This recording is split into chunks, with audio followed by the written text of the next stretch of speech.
In this lecture, we are going to discuss about a new topic, the Unit 1, Class 4. So here I have given two different images. One is heat and the other one is a reaction taking place with the help of heat. So what does these images inform?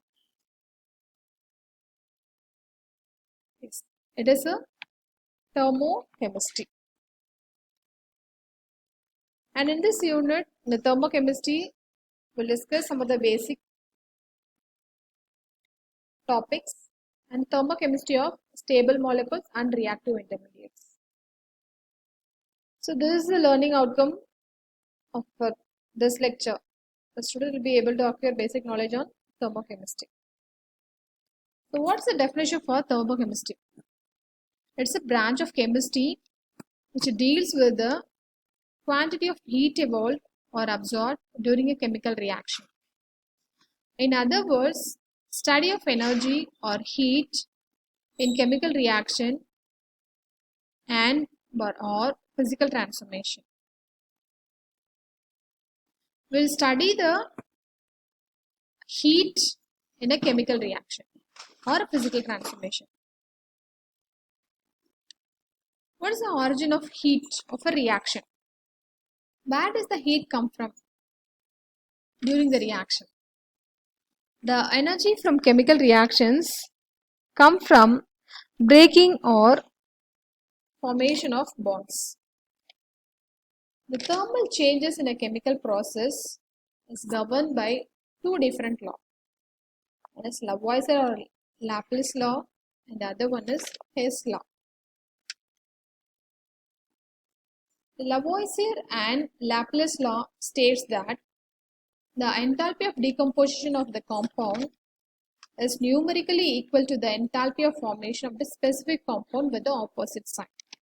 Here you can able to see the formation of carbon dioxide and the decomposition of carbon dioxide, the enthalpy of formation and the enthalpy of decomposition numerically same with the opposite sign. So this law states that the enthalpy of decomposition of a compound is numerically equal to the enthalpy of formation of that specific compound with the opposite sign. The next law is Hess law. It states that for a chemical process, the amount of heat evolved or absorbed is same whether the process takes place in one or several steps. So take an example of the formation of N2O2. If it takes place in the single steps or if it takes place in two steps, the amount of heat will be same. Next, types of heat of a reaction.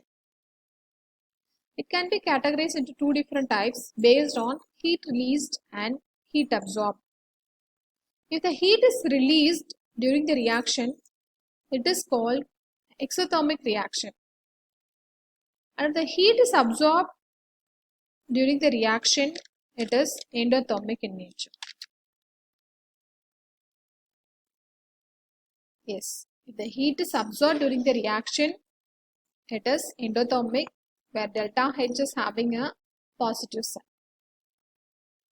And if the heat is released during the reaction, it is exothermic, and there the value of delta H is negative. So this is the pictorial representation for exothermic and endothermic reaction. In the exothermic reaction, the activation energy of forward reaction will be smaller. Forward reaction will be smaller than the activation energy of reverse reaction. Since the heat is released during the process, the product will have a lower energy than the reactant.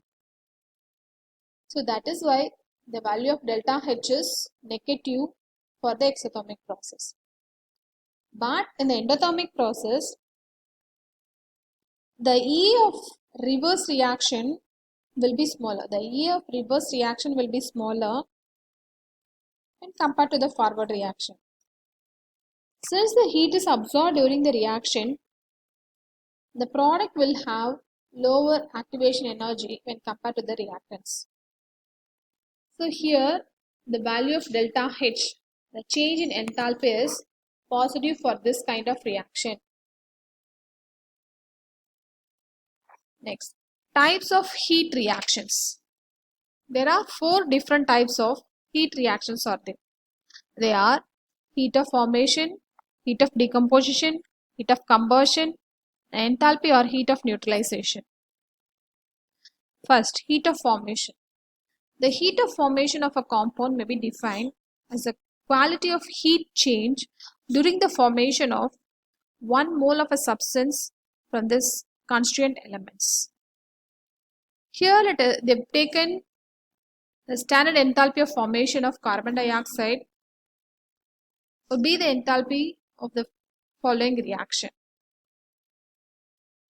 Here all the elements are written in the standard states and 1 mole of the product is formed. This is true for all the enthalpy of formation. Standard states are nothing but standard temperature and pressure. They have taken this measurement in standard temperature and standard pressure. Next, heat of decomposition. The amount of heat required to decompose 1 mole of a substance to its constituent elements is called heat of decomposition. Here the water is decomposed into oxygen and hydrogen. Here the value of delta H is positive. Since the value of delta H is positive, it is an endothermic reaction. It takes the heat for the reaction to take place. Next, enthalpy or heat of neutralization. The heat of neutralization is always defined as the change of heat or enthalpy during the formation of 1 mole of water by the neutralization reaction of required amount of acid or a base. We take this equation, and HCl and NaOH, that is the acid and the base, reacts and form a salt and water. The delta H for this reaction is minus 57.34 kilojoule per mole. Here the value is in negative form, so it is an exothermic process. The heat is released during this process. Next, heat of combustion. The heat of combustion of a compound or an element is defined as the amount of heat evolved when 1 mole of a substance is burned completely in oxygen at a given temperature at 1 atmospheric pressure. So they've taken methane and oxygen in the combustion chamber and it is converted into carbon dioxide and water, and the delta H value for this equation is minus 890 kilojoules per mole. Since the value of delta H is negative, it is an exothermic process. This is the expected questions from this unit, and from this lecture you will be able to acquire knowledge on thermochemistry. Thank you for attention.